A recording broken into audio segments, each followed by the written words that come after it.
Muy buenas tardes. Me toca a mí, como coordinadora, nos toca a Fernando y a mí, introducir el curso y quizá motivar por qué hemos hecho este curso y por qué hablamos del futuro de la tecnología y por qué hablamos en esta primera charla de los límites de la tecnología. Bueno, estamos en una escuela de ingeniería y como no podía ser menos nos preocupa el futuro de la tecnología. Y en concreto en nuestro grupo nos preocupan los recursos energéticos y qué puede suceder con la tecnología cuando estos recursos fósiles, que sabemos que son limitados porque, bueno, pues, por ejemplo, el petróleo se está creando constantemente en la corteza terrestre, pero a un ritmo entre 100.000 y 1.000.000 de veces más lento que lo que estamos ahora actualmente extrayendo, ¿no? Entonces, es evidente que en algún momento nos tendremos que plantear qué es lo que pasa cuando los recursos fósiles, de los que depende tanto nuestra tecnología y tanto nuestra sociedad, se empiecen a hacer. Esto no va a pasar en 2 días, pero también es verdad que la tecnología es un proceso complejo que requiere tiempo. Las tecnologías tardan tiempo en instaurarse y los cambios tecnológicos se habla de que tardan del orden de 20 años, tardan décadas, ¿no? Desde que empiezan a generarse, desde que empiezan a ser que son viables hasta que se implantan en la sociedad. Y bueno, pues por eso queremos adelantarnos un poquito y hablar del futuro, de cómo podría ser una tecnología sin petróleo. ¿Por qué petróleo? Pues porque estamos viendo en nuestro grupo de investigación que el petróleo es el recurso energético que primero está empezando a encontrar sus límites y es el recurso energético más difícil de sustituir porque es el combustible más versátil que tenemos actualmente. Probablemente es el más versátil sin lugar a dudas, ¿no? Bueno, esta primera sesión está dedicada a los límites de la tecnología y mi ponencia lleva por título bueno, pues, ¿por qué límites a la tecnología? Cuando hablamos de tecnología, bueno, pues pocas palabras habrá tan asociadas a la palabra futuro como a la palabra tecnología. Hemos vivido un siglo y medio de un espectacular avance tecnológico y la tecnología ha moldeado nuestra sociedad. Cuando uno habla, por ejemplo, de las tecnologías del futuro, pues se encuentran cosas como esto que tenemos en el blog del MIT, del Massachusetts Institute of Technology, ¿no? Bueno, pues, desde los drones hasta la robótica, las redes inteligentes, mucho sobre computación, sobre el cerebro, videojuegos, es decir, esto es un poquito las tendencias o lo que esperamos de la tecnología, ¿no? Y claro, cuando se habla de tecnología es muy habitual que no se conciba que puede existir límites a la tecnología.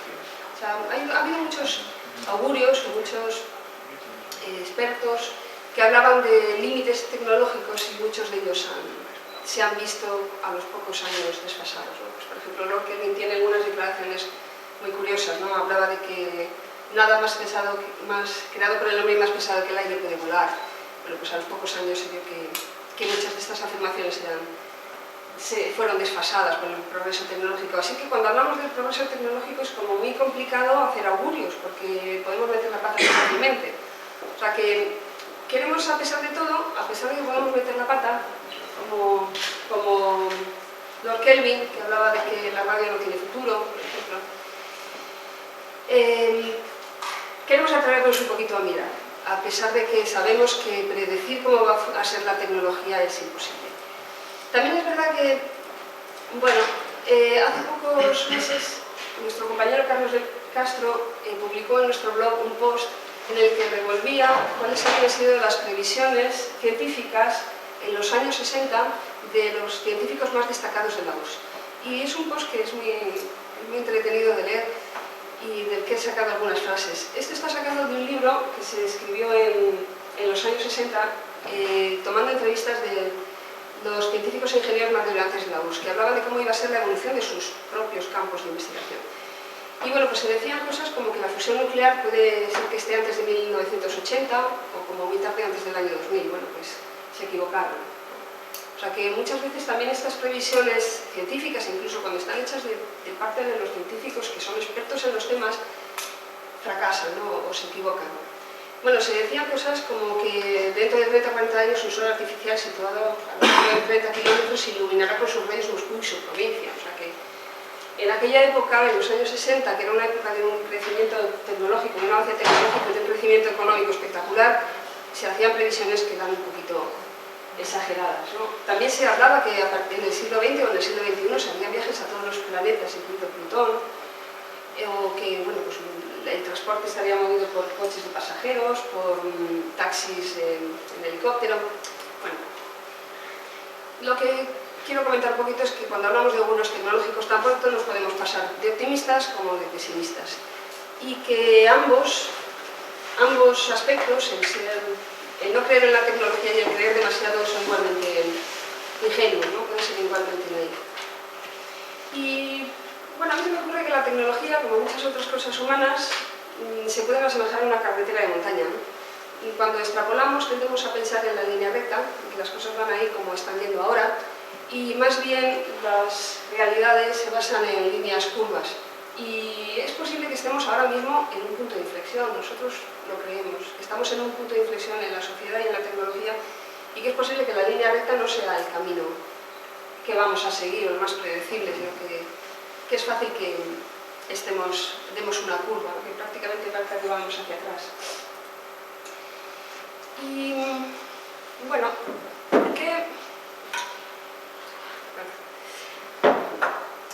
¿por qué hablamos de límites? Pues porque, o cómo podemos enfocar los límites o esas cosas que hacen que la tecnología pueda cambiar de rumbo. Bueno, pues si pensamos en una visión reduccionista de la tecnología que está basada pues, simplemente en considerar que la tecnología son aparatos o son inventos que son traídos por inventores, como por ejemplo aquí tenemos a Edison, que es un taller, ¿no? Pues bueno, podemos caer un poquito en la trampa de pensar que la tecnología son solamente aparatos y solamente dependen de los conocimientos científicos y de que existan inventores que los descubran. Pero la tecnología es un campo mucho más complejo, y de eso nos habla gente que ha estudiado las relaciones entre la ciencia, tecnología y la sociedad, que se llama CTS, Estudios de Ciencia, Tecnología y Sociedad. Y tenemos un contraejemplo muy curioso, que a mí me gusta mucho hablar de él, porque además estando en Valladolid, yo creo que tenemos que rescatar a este personaje histórico, que vivió aquí 6 años, y es Jerónimo de Ellanz, un ingeniero del siglo XVI y XVII, que vivió en la corte de Felipe II y Felipe III. Jerónimo de Ellanz es un personaje que fue olvidado por la historia, pero ahora se le está recuperando y se está viendo que fue un inventor asombroso. Fue un inventor que se le podría comparar con un Leonardo da Vinci español. Jerónimo de Ellanz recoge hasta 48 inventos en patentes que han sido archivados en el archivo de Simancas. Y se habla de cosas como, bueno, pues todo esto que tenéis aquí, bombas para desaguar barcos, un precedente submarino, brújulas que establecían la inclinación magnética, hornos para desfilar, el primer buzo que funciona, lo patenta Ellanz y se prueba en el Pisuerga, un molino vertical con realimentación, que solamente un siglo más tarde se volverían a utilizar. Incluso últimamente está documentado que Ellanz fue el primer inventor de una máquina de vapor, el empleo del vapor para subir agua y para evitar que las minas se colapsaran y se quedaran, o sea, para bombear el agua de las minas. Bueno, pues Ellanz tiene este prototipo, que bueno, lo veis aquí, ¿no? Tenemos aquí el vapor que se crea, y con la presión del vapor se consigue bombear el agua para evitar que las minas, cuando se empieza a excavar, se llenaran de las aguas subterráneas, ¿no? Bueno, pues Ellanz no solamente patenta este invento, sino que además lo aplica a una mina sevillana, pero fracasa. El invento funciona, la bomba se pone en marcha, funciona bien, pero fracasa por 2 motivos. En primer lugar, la mina está en Sevilla, es una mina de Guadalcanal, consiguen extraer el agua y sacar plata de una mina que estaba agotada, o sea, no se había profundizado más porque se llenaba de agua, pero el problema es que en Sevilla la leña es muy cara, entonces no tiene un combustible barato como el que sí que se tendrá en la Inglaterra del siglo XVIII, con el carbón, para poder utilizar masivamente las bombas de vapor y poder empezar la revolución industrial. Y además Allianz fracasa porque está en la época de Felipe III. El rey no tiene interés en el progreso tecnológico, estamos en tiempos de la Contrarreforma, la Inquisición, no hay una cultura que fomente la innovación, incluso se mira con malos ojos. Allianz es marginado en la corte, de tal forma que esta persona que ha tenido pues hasta 54 patentes registradas y que bueno, pues es un genio en su época, comparable a Leonardo da Vinci, es olvidado completamente. De forma que cuando llegan los historiadores, el nombre de Jerónimo de Allianz aparece en un poema de Lope de Vega, pero no se sabe quién es ese Jerónimo de Allianz. Hasta que hace 20 años el profesor García Tapia de la Escuela de Ingenierías de aquí de Valladolid va a Simancas y descubre un montón de patentes de invención de este hombre. O sea, es olvidado por la historia de una forma tremenda, a pesar de ser un inventor prodigioso, incluso se le reconoce como el primer inventor, el patentador de una máquina de vapor casi 100 años antes de la patente en serie. Es decir que cuando hablamos de tecnología no solamente tenemos que pensar en los inventos, sino que la tecnología se sustenta en otras patas, se sustenta en la naturaleza, en la energía, en los materiales, en los minerales, en los equipos y también se sustenta en la sociedad. Si todas estas patas sociales, económicas, políticas, las mentalidades, los conocimientos científicos también, no funcionan, la tecnología no tiene lugar. Y luego además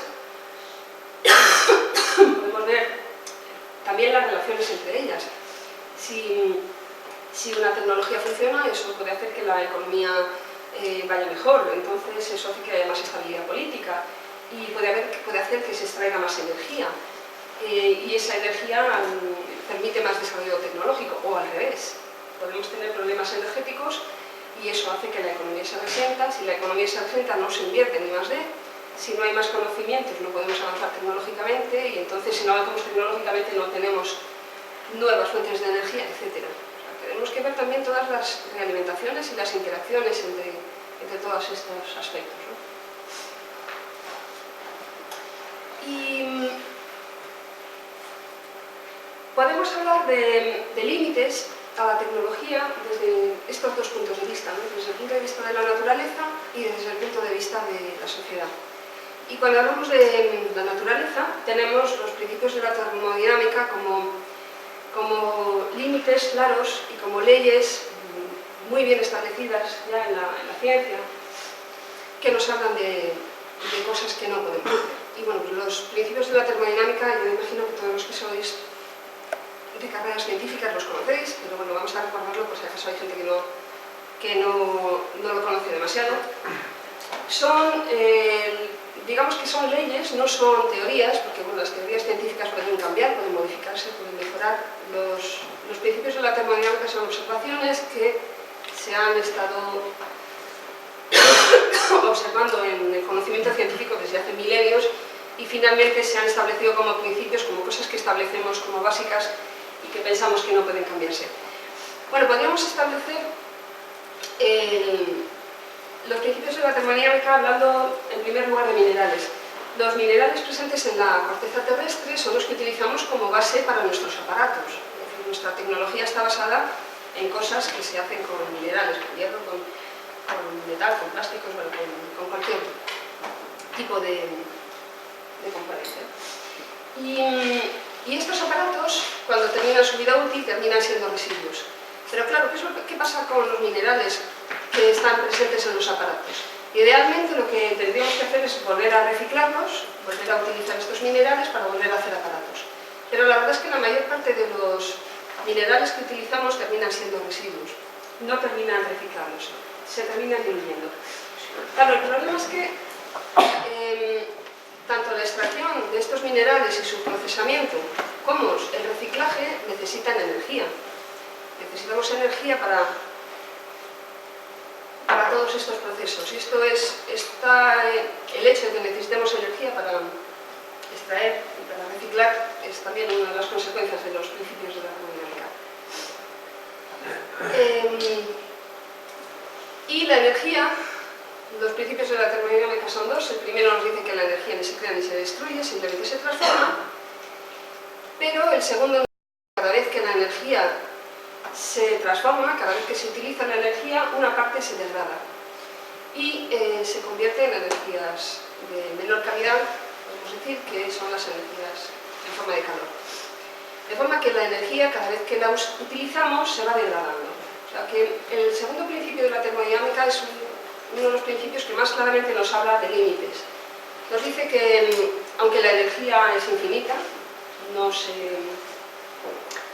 se acaba, cada vez que la usamos se degrada y la energía degradada ya no nos sirve para realizar trabajo, bueno, más exactamente nos sirve menos. De forma que podríamos ver la Tierra como un sistema cerrado desde el punto de vista de los minerales. Los minerales de la corteza terrestre son los que son. No recibimos prácticamente minerales de fuera y tampoco los expulsamos prácticamente. Y estamos constantemente recibiendo energía del Sol y degradando energía a la atmósfera. Pues estos dos serían los límites de materiales y energéticos que no podemos traspasar. O sea, la energía que viene del Sol está viniendo constantemente desde ese punto de vista, es ilimitada, que pues, va a durar muchos años, por lo menos mientras estemos nosotros aquí, pero recibimos un flujo limitado de energía en la Tierra y es prácticamente el mismo flujo es el que degradamos. Y lo que también tenemos, además de la energía solar, es la energía de los combustibles fósiles. La energía de los combustibles fósiles podemos visualizarla como energía, como si fuera una especie de tesoro, ¿no? Esa energía solar que ha sido acumulada en la Tierra y en el siglo XIX los seres humanos descubrimos esta fuente de energía. Digamos que es como una especie de tesoro fósil que estaba almacenado en la corteza terrestre y que lo hemos empezado a explotar. De forma que podemos hacer el símil de que en vez de estar viviendo de nuestro salario, de la energía que recibíamos del Sol, en el siglo XIX descubrimos el tesoro de la abuela, estaba enterrado en el subsuelo y empezamos a extraerlo al ritmo que queríamos. Y este tesoro de la abuela es el tesoro fósil que ha modelado toda nuestra tecnología. Y desde que en los años 50, bueno, desde que a principios del siglo y sobre todo a partir de 1950 empezamos a explotar los combustibles fósiles a gran escala, el consumo de energía ha crecido enormemente, ha crecido de forma casi exponencial. Aquí tenemos la biomasa, que era la energía de la leña, la que se utilizaba antes de la revolución industrial, después tenemos el carbón, el petróleo, el gas, el uranio y las renovables. Bueno, pues este espectacular crecimiento del consumo energético ha ido acompañado de un espectacular también desarrollo tecnológico. De forma que, bueno, pues tenemos, a partir de aquí tenemos la bombilla, la luz eléctrica, la televisión, la aviación, la energía nuclear, etc. Y paralelo a este crecimiento espectacular de la tecnología y del consumo energético ha ido también el crecimiento de la población humana. Es decir, que es muy difícil concebir que todo este crecimiento tecnológico y todo este crecimiento poblacional tan rápido se haya realizado si no haya sido por esa inyección brutal de energía fósil que hemos metido en el siglo XX. Claro, ¿qué puede pasar si el tesoro se acaba? ¿Cómo puede evolucionar la energía cuando se acaben los fósiles? La verdad es que si lo vemos en términos históricos desde lo que ha sido el Paleolítico, la irrupción de los combustibles fósiles ha sido enormemente rápida y probablemente también sea bastante rápido su declive, sobre todo por el ritmo en el cual estamos consumiendo. O sea que podemos ver la era de los combustibles fósiles como una época relativamente corta en la historia de la humanidad. Y lo que suceda después de esta era de los combustibles fósiles se va a delimitar ahora, se va a delimitar en este siglo XXI. Vamos a volver, como dicen algunos, otra vez al arco y las flechas, o vamos a hacer una tecnología que realmente sea independiente de los combustibles fósiles, pero que todavía sea una tecnología avanzada. Eso es lo que queremos dilucidar un poquito en este curso. Pero hay que tener en cuenta la energía que nos está suministrando el petróleo, que bueno, aquí tenéis que actualmente es equivalente a 22.000 millones de esclavos que trabajan en las 24 horas. O sea, la energía que solamente nos da el petróleo es enorme. Bueno, además tenemos el carbón y el gas, el uranio. Y claro, concebir una sociedad esclavista como la que tenía Roma, sin combustibles fósiles, pues claro, es algo muy diferente a lo que tenemos aquí, ¿no? Porque los esclavos energéticos que nos están dando los combustibles fósiles son mucho mayores que los esclavos que tenía Roma, incluso con ser una sociedad pues bueno, muy despiadada en ese sentido, ¿no? De tener una sociedad esclavista. Bueno, ¿qué podemos hacer para intentar visualizar un poquito cómo puede ser el futuro? Pues, bueno, a mí se me antoja que una de las herramientas más capaces de permitirnos visualizar el futuro es la dinámica de sistemas. La dinámica de sistemas simplemente es la utilización de las herramientas de simulación y de modelado que se utilizan en la ingeniería, pero aplicándolas a la sociedad, aplicándolas a problemas sociales. Y el modelo más famoso de dinámica de sistemas, y además un modelo que, bueno, yo creo que a pesar de la antigüedad que tiene, sigue siendo un referente, es el modelo WordPress que se hizo con los estudios de los límites del crecimiento en 1972. Este modelo se empezó a hacer cuando los computadores empezaban a arrancar y cuando hubo una serie de científicos que se preguntaron qué podía pasar con la humanidad en el siglo XXI. Y hicieron una cosa muy inteligente que fue juntar muchas cosas juntas. Hacer un esbozo muy generalista, pero también muy completo, de la evolución de la humanidad. Y hablaron de la evolución de la población, la evolución de los recursos naturales, que los recursos naturales los conjuntaban todos, no iban detallando todos los recursos minerales y energéticos, sino que los englobaban dentro de un único recurso, pero que, claro, tiene la capacidad, la habilidad, bueno, la característica de que se va agotando, ¿no? De que si no se recicla se agota, por ejemplo. Hablaban también de contaminación, hablaban de agricultura y también hablaban de capital industrial y de capital social, es decir, de todo el conjunto de fábricas, de todo el conjunto de hospitales, escuelas, es decir, todos esos aparatos o herramientas que nos sirven para la producción y para los bienes sociales, ¿no? Los servicios sociales. Bueno, pues este tipo de estudios la verdad es que han sido únicos porque después de los estudios sobre los límites del crecimiento, pocos se han atrevido a hacer una cosa tan generalista y a juntar las variables económicas, los recursos, la población y bueno, pues todas estas cosas. Bueno, los estudios sobre los límites del crecimiento llegaban a conclusiones como esto que tenemos aquí en la gráfica.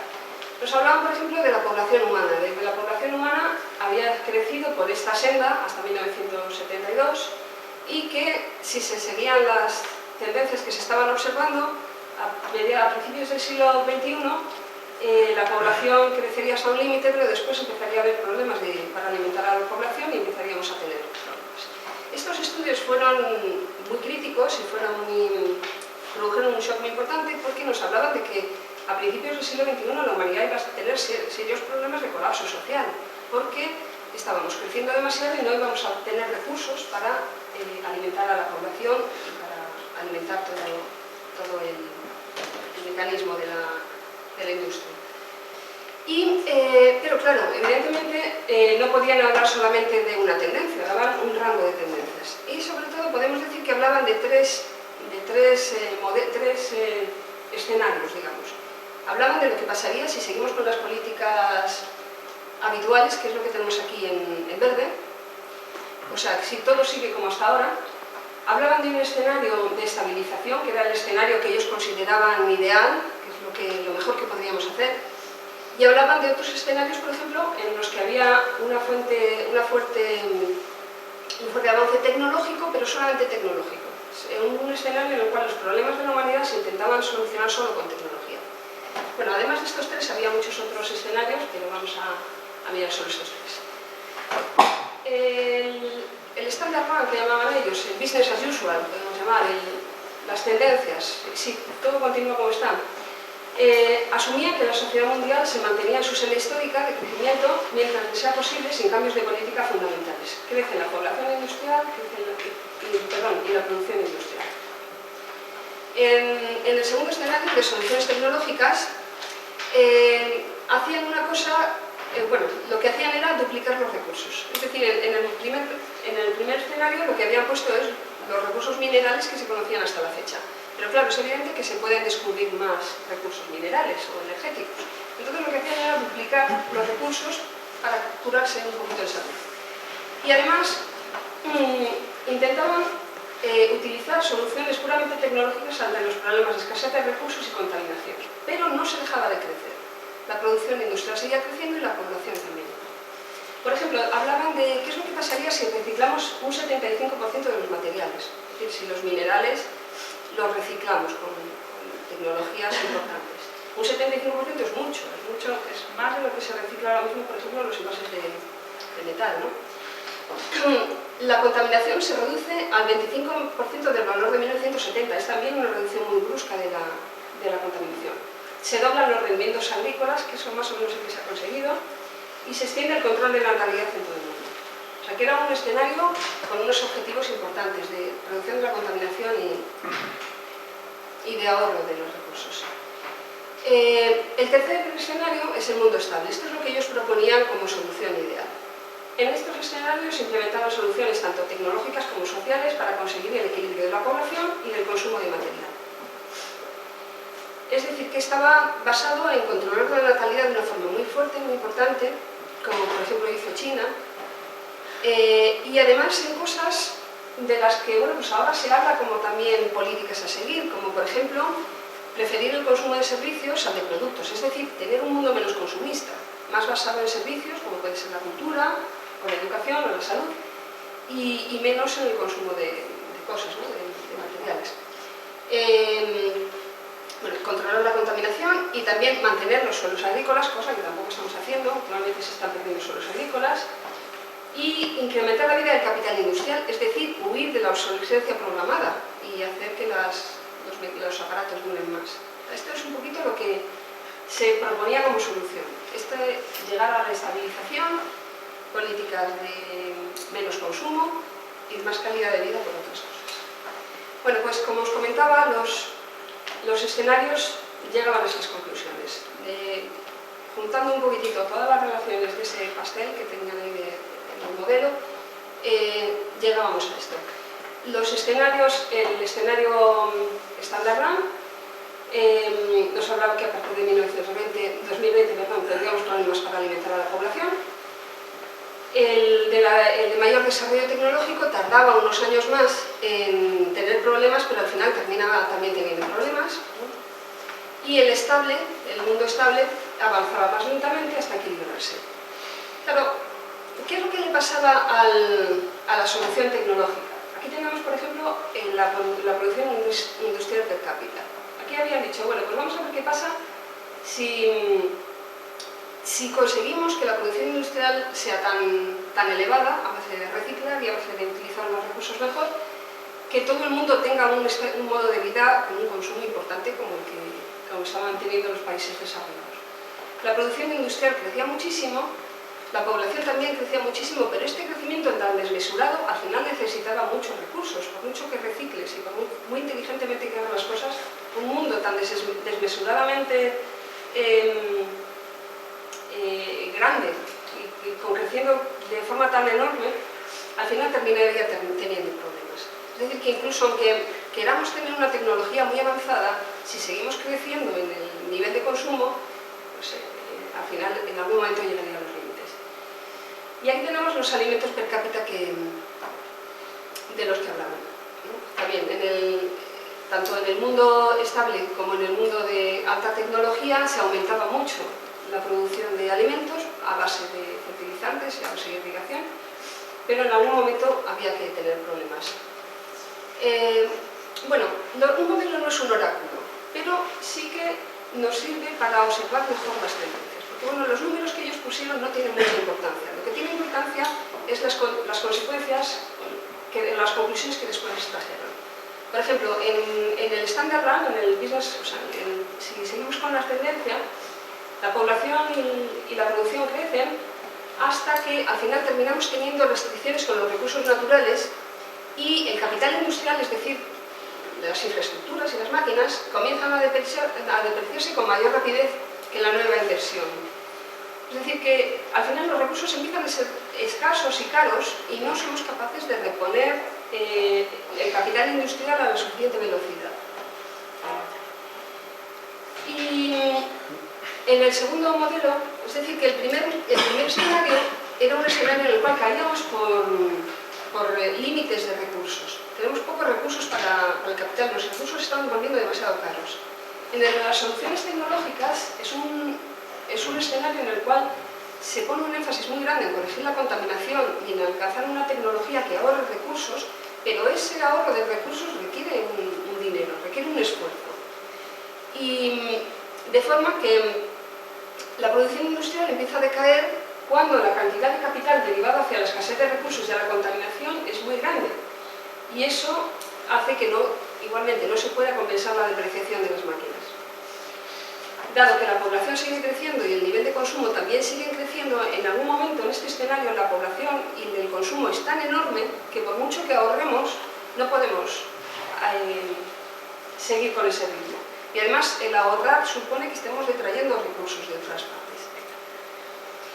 Al final lo que ellos veían muy claramente es que teníamos que estabilizarnos, que había que llegar en algún momento a estabilizar la población y a estabilizar el consumo y conformarnos con un mundo que no creciera si queríamos limitarnos a los ritmos de la biosfera. Bueno, esto es algo bastante obvio y sin embargo, bueno, pues hemos pasado ya 40 años sin que queramos aceptar esa verdad de que tenemos que estabilizarnos. Y los problemas que ellos vieron se han ido agravando y la verdad es que en algunas cosas han afectado bastante. Pues aquí tenéis en los puntos en amarillo cómo ha evolucionado la humanidad en estos últimos años y la verdad es que han afectado, bueno, pues, creo que bastante, se han acercado bastante al escenario verde. Aunque también es verdad que los números no son importantes en este caso, sino un poquito las relaciones sistémicas. ¿Qué puede pasar con...? ¿Qué es lo que está pasando actualmente? Bueno, pues lo que nosotros hemos intentado hacer en nuestro grupo es seguir un poquito esta estela de los límites de crecimiento y ver qué es lo que está pasando en la actualidad con los límites energéticos. Y aquí me gustaría hablar un poquito de nuestro modelo, lo que llamamos el modelo Walling, que hemos desarrollado estos años y que se hacía en base a esta pregunta que tenéis aquí. Hace unos años nos preguntamos si es posible la transición de una sociedad basada en combustibles fósiles a otra basada en energías renovables. Esta es un poquito nuestra pregunta básica. Y lo hacíamos porque hemos entrado en contacto con científicos y con las líneas de investigación que están hablando de que tenemos problemas y que vamos a tener problemas con los recursos energéticos, que nos hablan de cosas como el pico del petróleo, el pico del gas, el carbón, que son cosas de las que nos va a hablar Fernando Frechoso después, dentro de unos minutos. Bueno, aquí tenéis las predicciones de diferentes científicos y aparecidas en revisadas por pares acerca de cómo van a evolucionar las reservas de petróleo. Y nos hablan de que las reservas empiezan a declinar lentamente con perfiles de este estilo en forma de campana. Por aquí en los diferentes colores son los diferentes estudios que se han encontrado. Para el gas natural nos hablan de algo parecido a partir de 2035, un poquito más tarde. Para el carbón, pues también con un poquito más de incertidumbre, pero alrededor antes de mediados de siglo. Y para el uranio, algo parecido. Bueno, pues lo que quisimos hacer es juntar todas estas restricciones y hacer algo parecido a lo que hizo el Club de Roma, bueno, los estudios sobre los límites de crecimiento que os he comentado antes, pero de forma centrada en la energía. Entonces queremos juntar todas estas restricciones energéticas, el pico del petróleo, del gas, del carbón, del uranio, y también queremos hablar de que bueno, las cosas no son estáticas, sino que puede haber un desarrollo tecnológico y podemos desarrollar alternativas como energías renovables o como vehículos eléctricos o como otro tipo de soluciones. Pero claro, las soluciones tecnológicas necesitan tiempo. Los proyectos de investigación como mínimo necesitan 5 años, 10 años. Es decir, que no podemos pasar de 0 a 100 en nada, ¿no? en muy pocos años.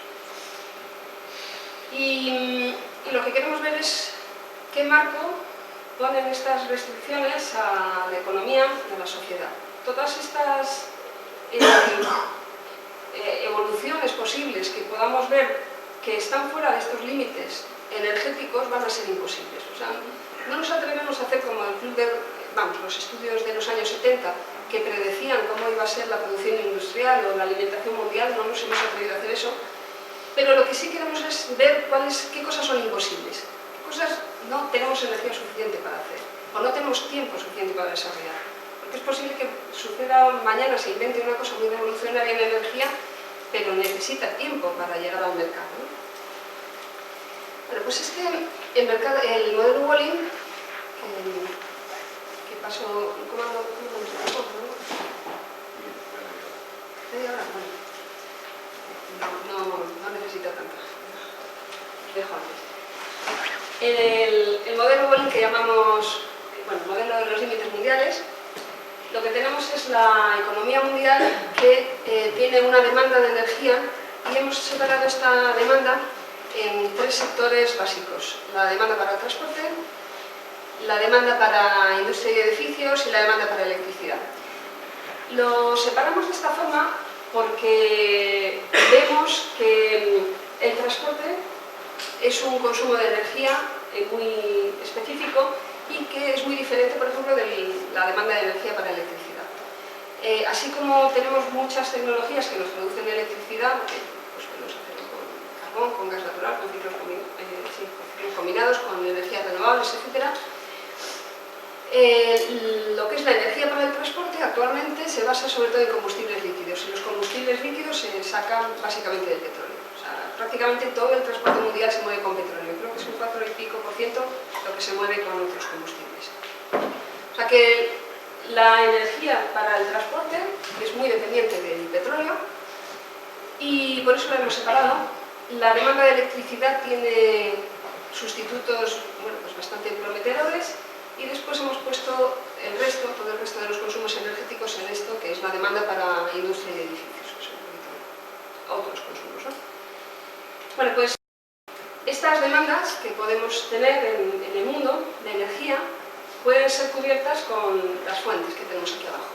Tenemos el petróleo, tenemos el gas, el carbón, el uranio, y podemos tener sustitutos que no dependan de estos combustibles fósiles. Pues, por ejemplo, para el tema del petróleo podemos pensar en otros combustibles líquidos, como los extraídos de biocombustibles. Podemos pensar en sustitutos de combustibles líquidos sacados del gas natural y del petróleo, y del carbón.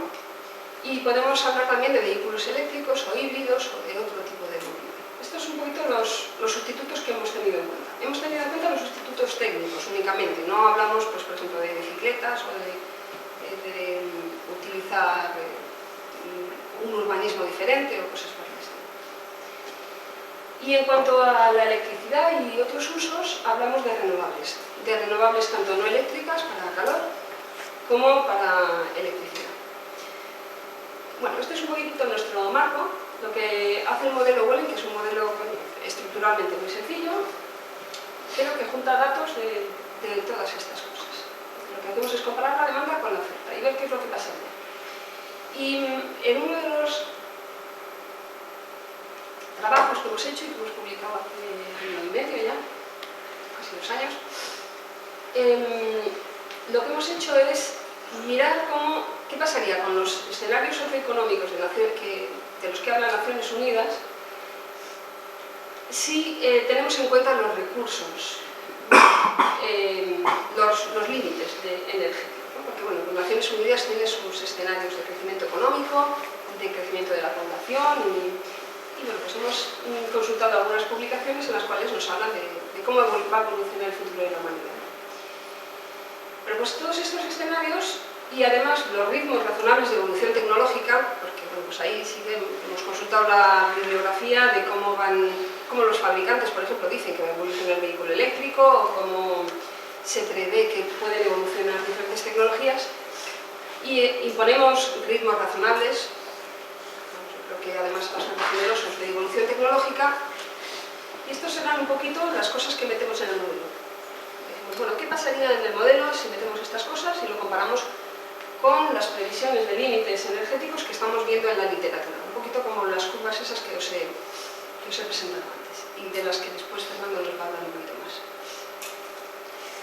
Bueno, pues Para modelar esto y para que nuestro modelo no se convierta en una serie de números que no tienen validez, pues lo que hacemos es muy importante que nuestros datos sean razonables. Es decir, que aquí, claro, en un modelo se puede meter cualquier cosa y te puede salir la conclusión que tú quieras. Pero bueno, hay que ser un poquito honesto. Lo que queremos es ver, por ejemplo, el Producto Interior Bruto y la población. ¿Cómo han estado creciendo en estas últimas décadas? Bueno, pues vamos a establecer un escenario que llamamos BAU, que es la continuación de las tendencias, business as usual, y ver qué es lo que pasa si la población y el PIB siguen creciendo según las tendencias. Y bueno, pues por ejemplo la eficiencia en el transporte también sigue creciendo según las tendencias. Utilicemos de los recursos energéticos la mejor estimación, la estimación media que consideramos más adecuada, ¿no?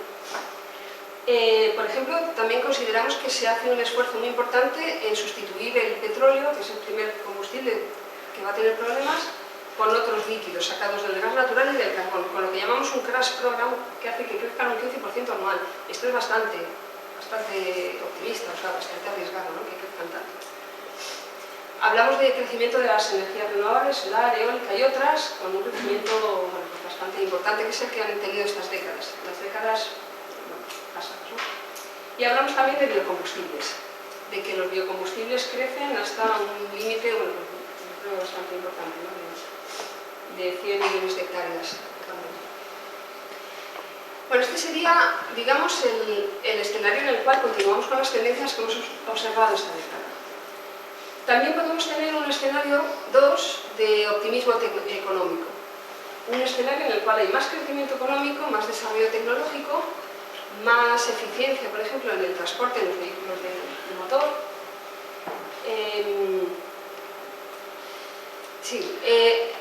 Ponemos unas estimaciones de recursos energéticos para el carbón, para el gas natural y el gas mucho más optimistas. Nos vamos a las curvas altas que nos dan los geólogos.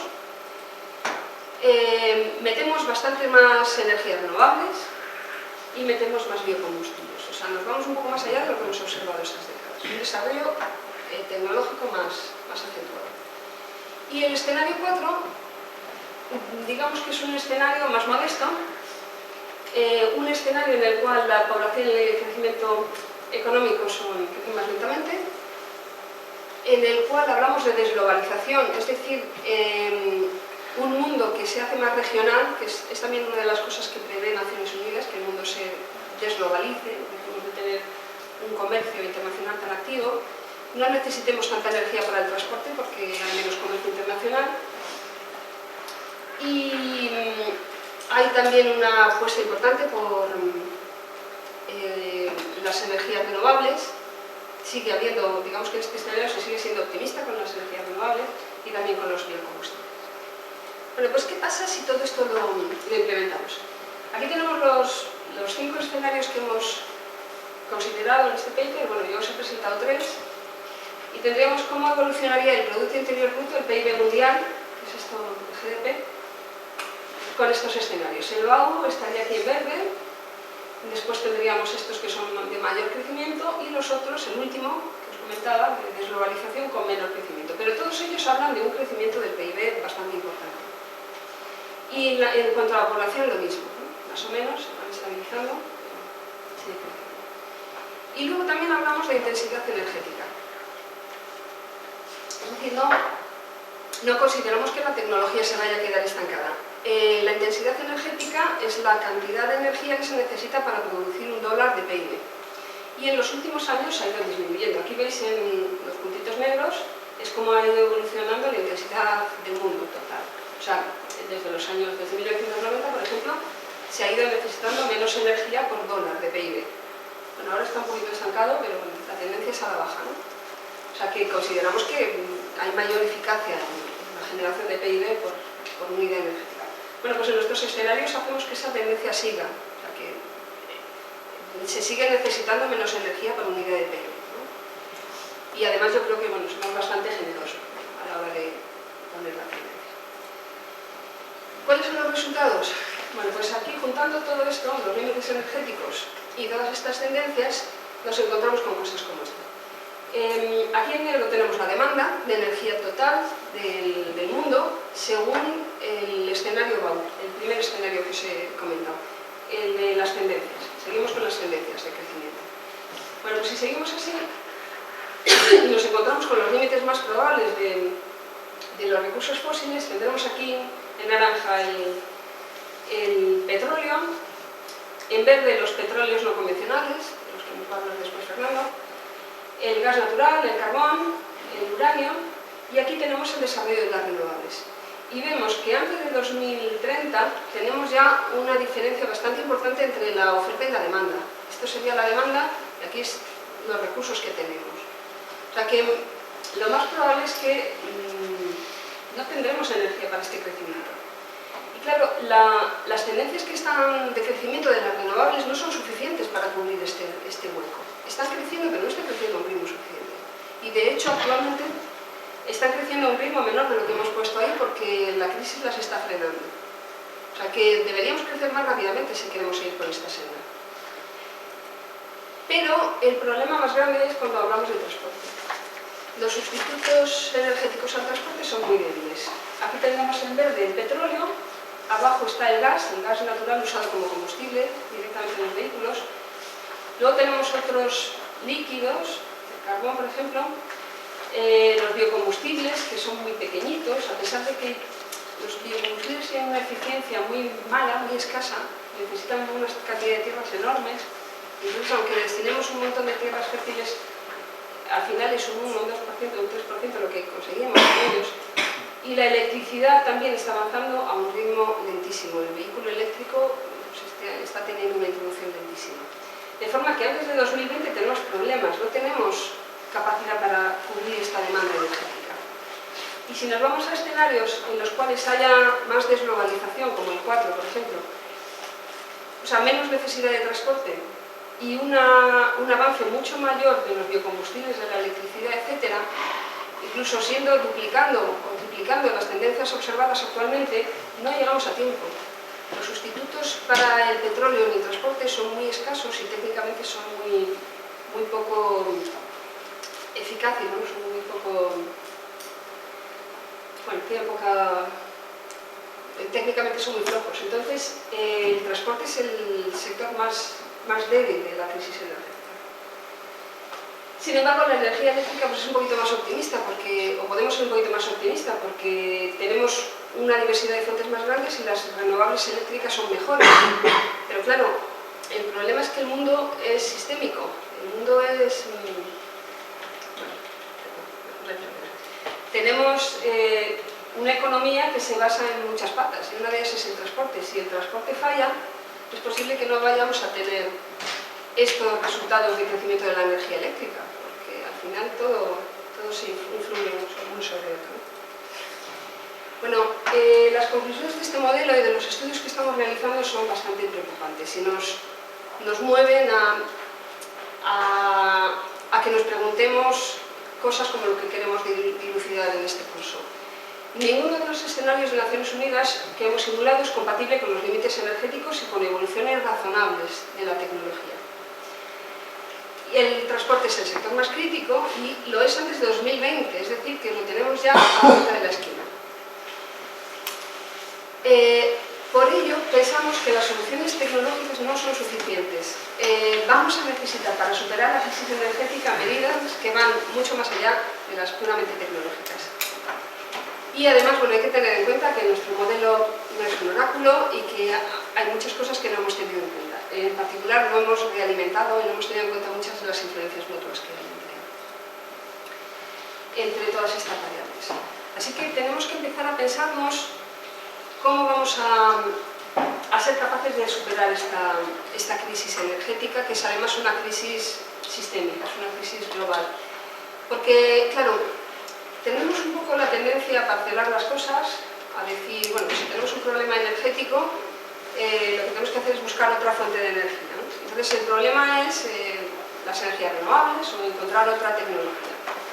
Pero claro, ¿qué es lo que pasa? Bueno, déjame que visualicemos esto un poquito con un diagrama de influencias, que es una de las herramientas que utilizamos, ¿no?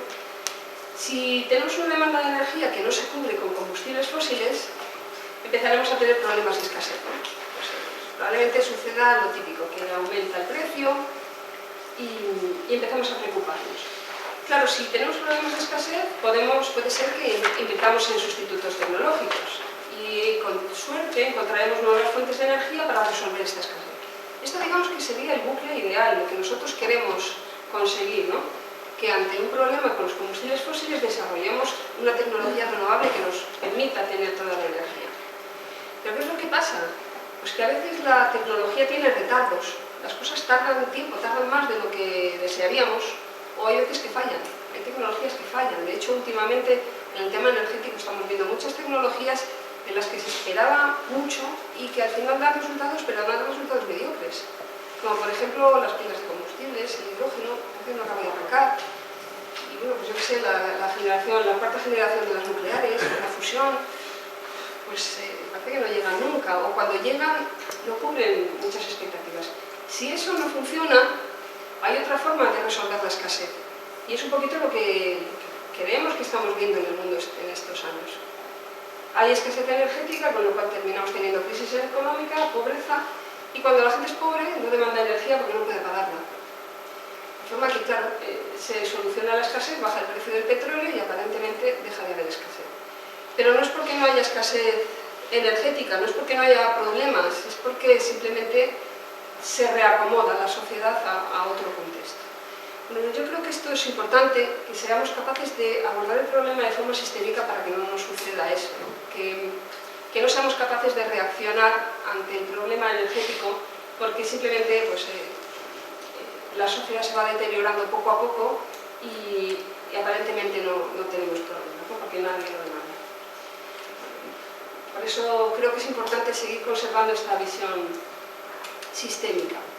Y ya me gustaría terminar con una visión, con una metáfora, ¿no? Bueno, o dos. Voy a dejar una visión de, digamos, el cielo y otra del infierno. Yo cuando vi esta foto, la verdad es que se me pusieron los pelos de punta porque pensé en mi hijo. Conectado todo el día al videojuego, ¿no? ¿Qué puede pasar con nuestra tecnología en este siglo? Pues quizá tenemos el peligro de terminar con una tecnología que sea un gigante con los pies de barro. Una tecnología que siga avanzando mucho en computación, en hacer frigoríficos inteligentes, relojes inteligentes, redes hiperconectadas de información, pero que sea una tecnología que genere mucha pobreza, que no resuelva los problemas humanos reales, la alimentación, la vivienda digna, la urbanización. Es decir, que nos sirva para evadirnos, que sea una tecnología que avance para unos pocos, para dar a unos pocos un poco de vida, pero después deja grandes masas en la pobreza, y que sirva un poquito pues, como esta foto, ¿no? Un ser humano evadiéndose en la tecnología, pero que no es capaz de alimentarse correctamente o tener una vivienda digna, ¿no? Que no es capaz de solucionar sus problemas materiales más básicos. Creo que es un poquito el peligro que hay detrás de una tecnología que avanza mucho, que sigue avanzando, probablemente lo siga avanzando, pero que avanza de forma desequilibrada. Y bueno, pues como decía Maquiavelo, el verdadero motor de conocer el camino al paraíso es conocer, el modo de conocer el camino al paraíso es conocer el que lleva al infierno para poder evitarlo. Bueno, a mí esta me parece que es un poquito la visión del infierno tecnológico, del futuro tecnológico, ¿no? Y bueno, pues la visión del cielo, no sé si esto sería la visión del cielo, pero bueno, en el tercer día, el jueves, queremos hablar de permacultura. Y bueno, no sé, quizá no os parezca a vosotros que esto es el cielo, pero bueno, queremos un poquito romper moldes para ver si este tipo de ideas sí que pueden inspirarnos. ¿Cuál puede ser el futuro de la tecnología con baja energía? ¿Qué pasa si no tenemos energías? O sea, ¿cuál es el problema? ¿Tenemos que poner muchos paneles solares? ¿O tenemos que poner grandes centrales de fusión nuclear o de energía nuclear para después llevar la energía eléctrica a una vivienda y seguir enchufando el calefactor que por efecto Joule nos calienta la casa? Ese es el futuro, ¿no? Una energía de fusión nuclear súper sofisticada para después terminar encendiendo el calentador por efecto Joule. O quizá es más inteligente hacer como sugiere este dibujo, hacer viviendas enterradas en la tierra con una gran inercia térmica que se calientan con el sol y que su propio diseño hace que no necesiten energía para calentarse, ¿no? Bueno, pues igual el futuro de la tecnología es cambiar el chip. hacer las cosas, no es otra fuente de energía, sino hacer las cosas de otra forma, diseñar la vida y diseñar el hábitat, o diseñar las ciudades, o diseñar la industria de otra manera. Bueno, pues simplemente con esas dos pinceladas ya os dejo. Muchas gracias por vuestra atención y bueno, pues nada más, simplemente recomendaros que sigamos con el curso. Sí, bueno, pues como ya habéis visto en el programa, después del descanso vamos a hablar con Alicia Valero, que nos va a hablar de materiales, y después, mañana, Fernando nos va a hablar antes de energía, de límites energéticos, y después tenemos a Alicia que nos va a hablar de límites materiales. Mañana hablaremos de una cosa muy interesante, que probablemente es una cosa curiosa, que es la naturaleza. Vamos a echar un vistazo a la naturaleza, cómo la naturaleza hace las cosas, con la charla de Carlos de Castro. Y también hablaremos de las raíces socioeconómicas, de por qué a la sociedad le cuesta tanto avanzar hacia una tecnología sostenible, ¿no? El tema económico que hay debajo con Mario Yendero. El jueves tendremos a Víctor Barahona, a Rosalba Fronteri, hablándonos de permacultura, de una tecnología diseñada para ser realmente sostenible, y con Nuria Robles para hablar de una cosa que resulta muy atractiva, que es el movimiento Makers. Y bueno, pues por último, el último día terminaremos con un vistazo a la historia, con González Reyes, y una mesa redonda en la que intentaremos ver qué es lo que podemos hacer desde las escuelas de ingeniería para solucionar este problema, con Antonio García Olivares, Luis y con Rosa Ayuso. Y bueno, pues nada más, ya os dejo con Fernando.